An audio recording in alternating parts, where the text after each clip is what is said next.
first it was just screams. Distant at first, like they came from another world. But then they got closer. One early morning, I heard them right outside my window. I woke up startled, my heart pounding, and when I looked out, I saw shadows crawling down the street. Clumsy, torn bodies, walking in a grotesque sway as if their limbs were broken. It wasn't just the movement, it was the sound. A wet, gurgling noise, mixed with deep growls. I saw one of them pounce on a stray dog, biting into its back and tearing chunks of flesh. The animal yelped and struggled until its body went limp. Another figure, with intestines hanging out, approached to join the feast. The crunching of bones and the wet sound of flesh tearing echoed through the cold morning air. I pulled away from the window, trying to convince myself I was dreaming. But the smell came next. A thick, putrid stench, like rotting meat baking in the sun. When daylight finally broke, the street was covered in dark stains and the remains of what had once been animals and people. I didn't know what to think. I just felt fear. Fear of what I had seen, and what might come next. The day reality shattered was when I saw the first live attack. A man, covered in blood, staggered through the central plaza. His clothes were torn, and his skin looked sticky, as if decomposing while still alive. Some bystanders approached to help him, but without warning, the man lunged at one of them, biting into his neck with inhuman ferocity. Blood sprayed like a fountain, and the man's scream faded as the creature tore out his throat. Others tried to pull the attacker away but were bitten too. Within minutes, the plaza turned into chaos, screams, blood, and bodies convulsing on the ground. I watched one of the bitten rise, stumbling with the same vacant, ravenous stare. That's when I knew this wasn't just collective madness. I ran home, locked doors and windows, and turned on the TV. The news was flooded with similar footage, outbreaks in cities worldwide.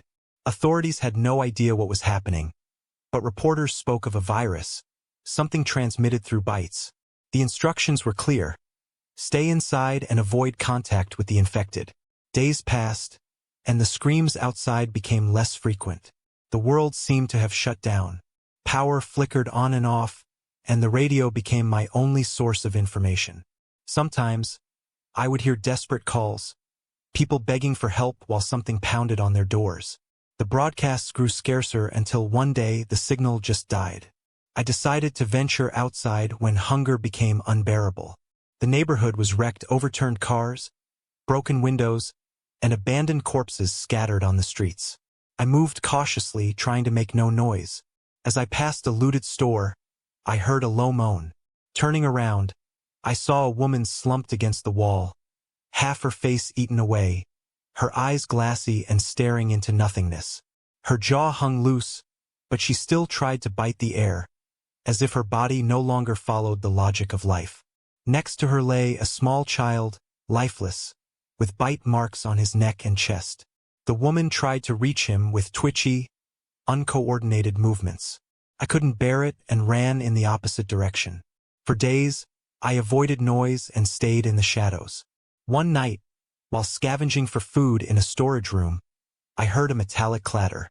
Shining my flashlight, I saw another survivor, a pale, thin man trembling with fear. We locked eyes for a moment, but then a deafening crash came from the door. He tried to cover his mouth to muffle his sob, but fear betrayed him, and a faint whimper escaped. Before I could react, the door collapsed under the weight of a horde of infected. They turned toward us in unison, their hollow eyes reflecting a desperate hunger. The man tried to run but was caught before he reached the exit. I screamed as one of them tore into him, ripping chunks of flesh while he was still conscious. I bolted to the back, hearing the grunts mix with the man's dying screams. I managed to climb an emergency ladder and lock myself in the top floor. From the window, I watched the street. The infected kept coming, dragging themselves like an unstoppable, ravenous mass. Bodies piled up on the sidewalk, some still twitching, trying to crawl with torn limbs. Now I'm trapped here. The food cans are running low, and I have no way to contact anyone. Sometimes, I hear footsteps on the stairs, like something slowly creeping upward. The air in the room feels heavy, as if fear itself has soaked into the walls. I don't know how much longer I can hold on. But one thing is certain, whatever has taken over the world is no longer human.